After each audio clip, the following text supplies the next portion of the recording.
Hello दोस्तों, मैं राहुल कुमार स्वागत करता हूं आपका अपने YouTube channel study glow fact में। UP TGT PGT art class में जो हमने अब जा आधुनिक भारतीय कलाकार जो बंगाल शैली के कलाकार हैं वो सीरीज स्टार्ट की है, जिसमें हम कवर कर रहे हैं आधुनिक भारतीय कलाकार जो बंगाल शैली से संबंधित हैं। तो हमने जो पहले कलाकार पढ़े थे जो बंगाल शैली के जन्मदाता हैं वो अमिन्द्रनाथ टैगोर हैं, उनको हमने पढ़ लिया है। दूसरे पढ़े हैं हमने नंदलाल बोस, जिनको हमने कल की क्लास में पढ़ा था, और आज की क्लास में पढ़ेंगे हम असित कुमार हलदार को, जो भी ये भी क्या थे, बंगाल शैली के कलाकार थे और अमिन्द्रनाथ टैगोर के शिष्य थे। तो चलिए क्लास स्टार्ट करते हैं।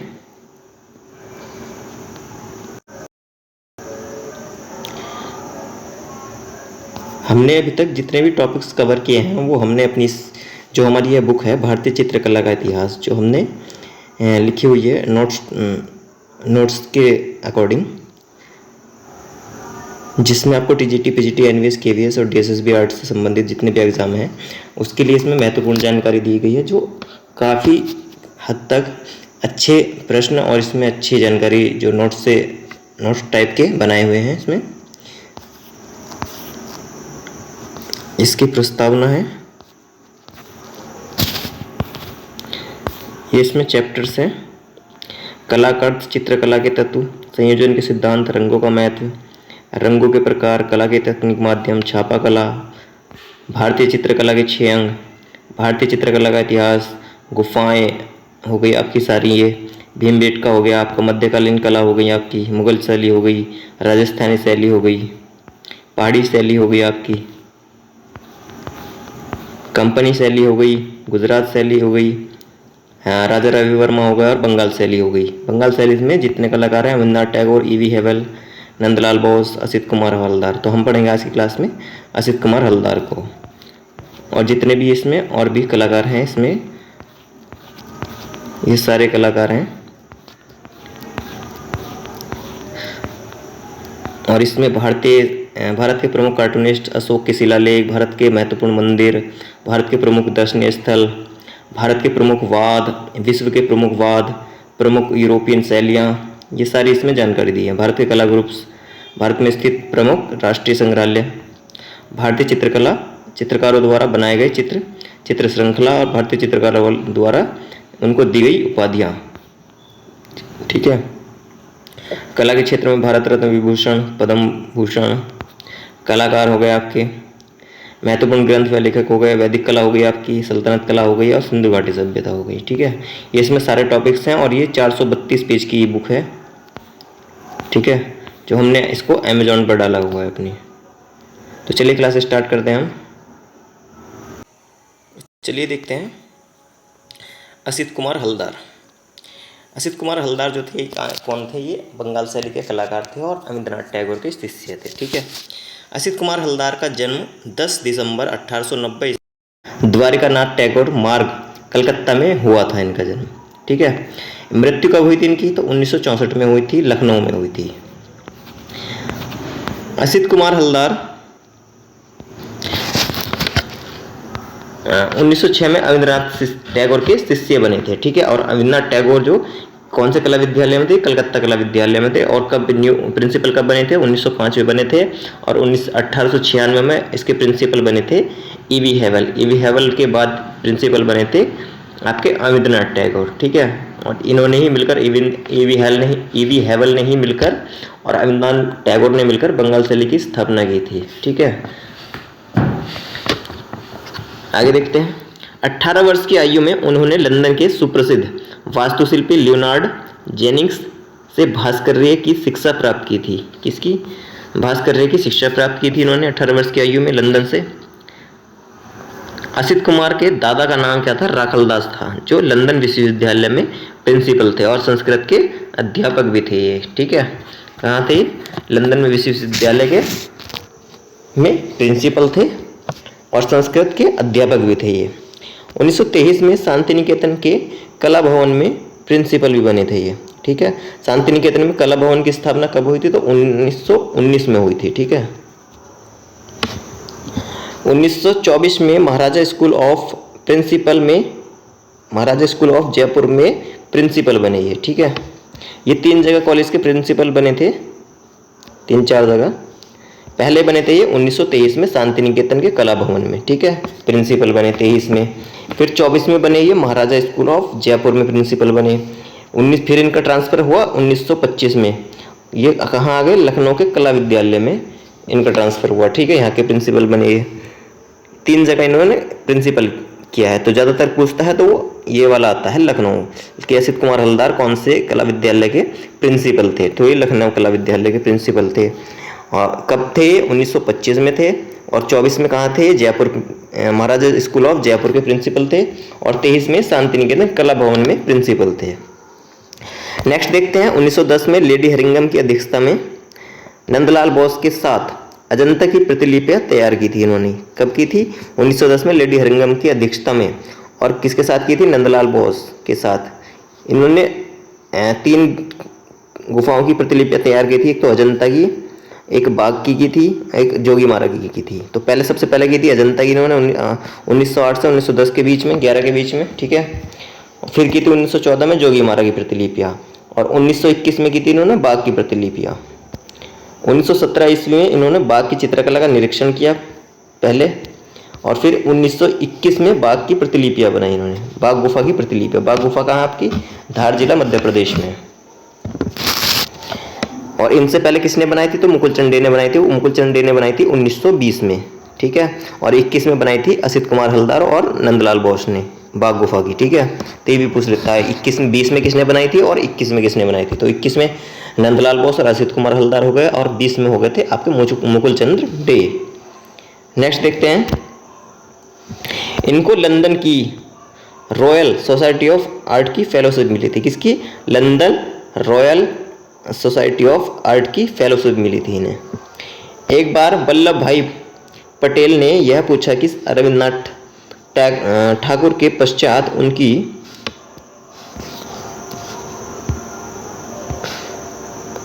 असाधारणताओं को कला क्षेत्र में कौन ला सकता है। तो उन्होंने कहा था कि असित कुमार हलदार जैसे उत्तम चित्रकार जब तक मौजूद हैं तब तक चिंता की कोई बात नहीं है, ठीक है। वास्तव में हलदार संसार के किसी भी कलाकार से कम नहीं थे, ठीक है। ये किसने स्टेटमेंट दी थी, ये वल्लभ भाई पटेल ने दी थी, सरदार वल्लभ भाई पटेल, ठीक है।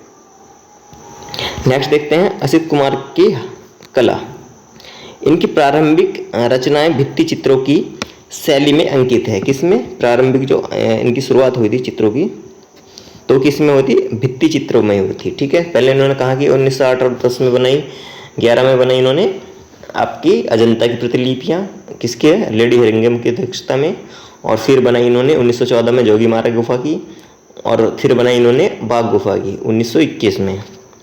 वॉश इनकी प्रमुख पद्धति थी। और इन्होंने टेम्परा माध्यम में भी काम किया और तैल चित्रण में भी काम किया है। किस किस में, टेम्परा माध्यम में भी किया है इन्होंने काम, और जल रंग में भी किया है, और इन्होंने तैल चित्रण में भी काम किया है, और इन्होंने भित्ति चित्रण में भी काम किया है। नेक्स्ट देखते हैं, इन्होंने कॉस्मिक पेंटिंग पर भी चित्रण किया है। किसमें, कॉस्मिक पेंटिंग पर भी इन्होंने चित्रण किया है। सुकुमारता और मधुरता उनकी कला के प्रधान गुण हैं। कौन से, सुकुमारता और मधुरता क्या है, इनकी कला के प्रधान गुण माने जाते हैं। भावपूर्ण कल्पना, संगति, लय, सुकोमल रेखांकन तथा कोमल रंग योजना, इन सबका उनमें सुंदर समन्वय हुआ है। क्या हुआ है, सुंदर समन्वय हुआ है। उन्होंने कास्ट पर लाख की वार्निश करके टेम्परा विधि की नई विधि विकसित की थी, जिसे लेसिट विधि कहा गया था। इन्होंने कौन सी, ये भी पूछा जाता है कि असित कुमार हलदार ने कौन सी विधि का आविष्कार किया था। तो इन्होंने लेसिट विधि का आविष्कार किया था। किस प्रकार किया था इन्होंने, कास्ट पर लाख यानी कि लकड़ी पर लाख की वार्निश करके टेम्परा विधि की नई विधि, टेम्परा विधि की नई विधि कौन सी नाम दिया था इन्होंने, लेसिट विधि नाम दिया था इसको, जो किस पर की जाती थी, कास्ट पर लाख की वार्निश करके, ठीक है। तो ये भी पूछ लेता है लेसिट विधि कैसे होती है, तो ये कास्ट पर लाख की वार्निश करके। नेक्स्ट देखते हैं, लकड़ी, रेशम, भित्ति, कागज, कैनवास, विभिन्न धरातल पर कार्य किया है इन्होंने, ठीक है। लकड़ी पर भी काम किया है इन्होंने, कास्ट पर, रेशम पर भी काम किया है और भित्ति पर भी काम किया है। भित्ति यानी कि फ्रेस्को सेको, जो फ्रेस्को सैको सूखी भित्ति होती है, फ्रेस्को ब्रूनो कौन सी होती है, गीली भित्ति होती है। ठीक है, फ्रेस्को सैको जो है भारत में है, जो अजंता के चित्र बने हैं वो फ्रेस्को सैको में बने हुए हैं, और जो यूरोपियन चित्र बने हुए हैं वो आपके फ्रेस्को ब्रूनो में बने हैं, यानी गीली पद्धति पर, गीली दीवार पर। और फ्रेस्को ब्रूनो जो है हमारी भारत में कहाँ है, तो वो जयपुर में है। ठीक है, जयपुर की आराइश पद्धति जिसको फ्रेस्को ब्रूनो कहा जाता है। नेक्स्ट देखते हैं, असित कुमार हलदार ने कितनी पुस्तकें लिखी थी, तो इन्होंने लिखी थी 40 पुस्तकें लिखी थी इन्होंने। कितनी लिखी थी, 40 पुस्तकें लिखी थी इन्होंने। और ये भी क्वेश्चन आता है कि असित कुमार हलदार ने कितनी पुस्तकें लिखी थी, तो 40 पुस्तकें लिखी थी। अमिंद्रनाथ टैगोर ने कितनी पुस्तकें लिखी थी, तो उन्होंने 20 पुस्तकें लिखी थी। ठीक है, कितनी लिखी थी, 20 पुस्तकें। असित कुमार हलदार ने मेघदूत और ऋतु संहार को बांग्ला में अनुवाद किया। किसमें किया, बांग्ला भाषा में इन्होंने अनुवाद किया। किसका, मेघदूत और ऋतु संहार का अनुवाद किया। बाद में इसके आधार पर चित्र बनाए। क्या बनाए, इनके आधार पर चित्र बनाए इन्होंने बाद में। उन्होंने विधि विषयों के अनेक चित्र ग्रंथों की रचना की है, जिनमें मेघदूत हो गया आपका, ऋतु संहार हो गया, उमर खयाम हो गया तथा रामायण आदि प्रमुख हैं। उनके चौराहे पर नामक चित्र में रोमानी इच्छा एवं रहस्यपूर्ण अभिव्यक्ति का सामंजस्य है। इसमें एक मायालोक की सृष्टि की गई है। यह लकड़ी पर लाख चित्रण है, यानी कौन सा चित्रण है, लकड़ी पर लाख चित्रण, यानी जिसको लेसिड विधि कहा गया है, उस विधि में ये बनाया गया है। ठीक है, नेक्स्ट देखते हैं, श्री हलदार केवल शिल्पी ही नहीं थे, उन्होंने बाल मनोरंजन, दर्शन तथा ललित कला पर बांग्ला तथा अंग्रेजी में पर्याप्त लेखन कार्य भी किया है। उन्होंने अपने जीवन काल में लगभग 40 पुस्तकें की रचना की, जिनमें इंडियन कल्चर एट ग्लांस, ये बहुत बार पूछा जाता है, क्वेश्चन बहुत आता है। ठीक है, किसकी पुस्तक है, तो ये असित कुमार हलदार की है, इंडियन कल्चर एट ग्लांस। ठीक है, गौतम गाथा, भारतीय चित्रकला, ललित कला की धारा तथा रूपदर्शिका। ठीक है, ये इनकी पुस्तकों के नाम है। सबसे ज़्यादा पूछी गई है इंडियन कल्चर एट ग्लांस। अब देख लेते हैं असित कुमार हलदार के प्रमुख चित्र कौन कौन से हैं। तो पहला चित्र है इनका चैतन्य और डाकू। अकबर एक निर्माण कार्य करते हुए, झरने की आत्मा, जंगल की आत्मा, कोणाल व अकबर, हवा की शक्ति, ऋतुओं का नृत्य, संगीत, प्रतीक्षा, द फ्लेम ऑफ म्यूजिक, संगीत की लौ, ये बहुत बार पूछा गया इनका चित्र, संगीत की लौ। ठीक है, द फ्लेम ऑफ म्यूजिक किसका चित्र है, तो इंग्लिश में है द फ्लेम ऑफ म्यूजिक और हिंदी में है संगीत की लौ। ठीक है, किसका चित्र है आपका, ये असित कुमार हलदार का चित्र है। संथाल परिवार जो बनाया है इन्होंने, चित्र बनाया है संथाल परिवार असित कुमार ने। ठीक है, और मूर्ति शिल्प किसने बनाया है, मूर्ति शिल्प बनाया है रामकिंकर बैस ने, संथाल परिवार का।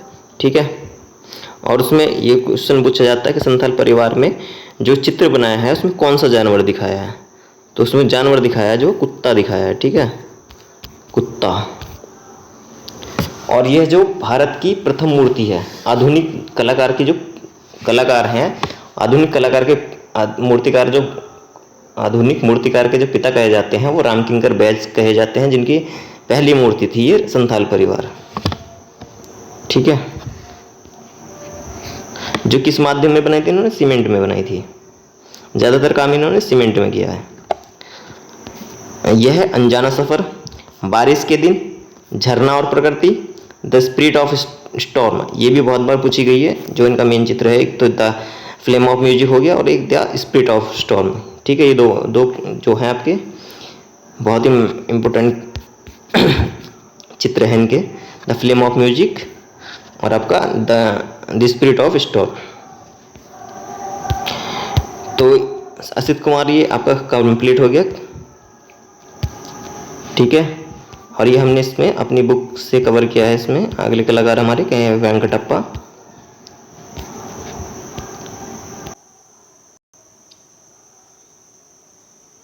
ये बुक अगर आपको ख़रीदनी है तो आपको अमेज़ॉन पे मिलेगी, अमेज़ॉन पर ये डाली हुई है। इसका लिंक हमने चैनल की बायो में दिया हुआ है। और जो हमारी एक वेबसाइट है studyglobal.com, जिस पर आपको सारी पोस्ट जो हैं ये भारतीय चित्रकला का इतिहास से संबंधित और यूरोपीय कला जो है आपकी पाश्चात्य कला, उसकी सारी टॉपिक्स हमने अपनी वेबसाइट studyglobal.com पर डाल रखी है, जिसका लिंक आपको चैनल की बायो में मिल जाएगा।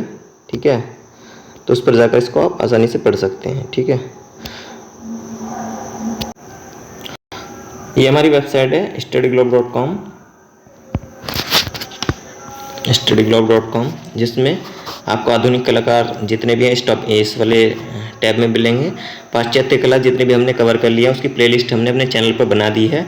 और हमने पाश्चात्य कला जो है मिस्र से लेकर और आपके जितने वाद थे, प्रसिद्ध पेंटिंग थी, कलाकार जो थे, उनके जो चित्र थे वो कहाँ संग्रहित है, वहाँ तक हमने पूरी जो पाश्चात्य कला है कंप्लीट कर ली है। ठीक है, इसकी प्लेलिस्ट हमने अपने चैनल पे बना दी है। और आपको अगर इसको पढ़ना है तो आपको यहाँ वेबसाइट से पढ़ सकते हैं। ठीक है, पाश्चात्य वाले टैब में जाकर। ठीक है, और कैटेगरी में आपको कला जो हमारी और बुक्स के अलावा ये हैं, इसमें कैटेगरी में आपको कला के तत्व मिल जाएंगे, गुफाएं मिल जाएंगी, चित्रकला, सटांग, छापा कला, राजस्थानी कला, शैली, मुगल शैली, दक्षिणी शैली, ये सारे टॉपिक्स आपको इस कैटेगरी ऑप्शन में मिलेंगे। ठीक है,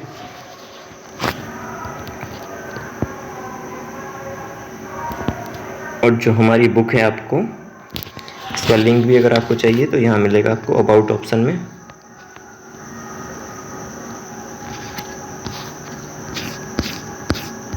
ठीक है,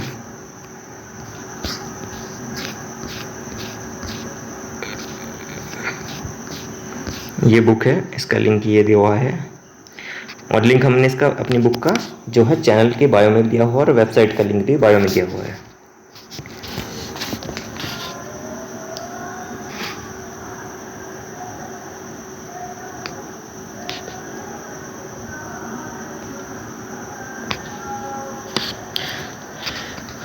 ये बुक्स है हमारी जो अमेजन किंडल ऐप पर डाली हुई है हमने।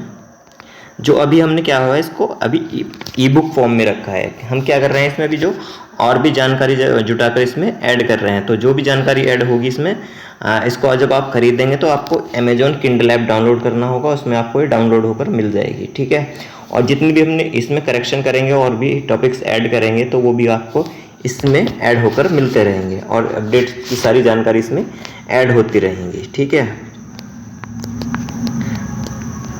इसकी कीमत रखी है हमने सिर्फ 99 रुपीज़।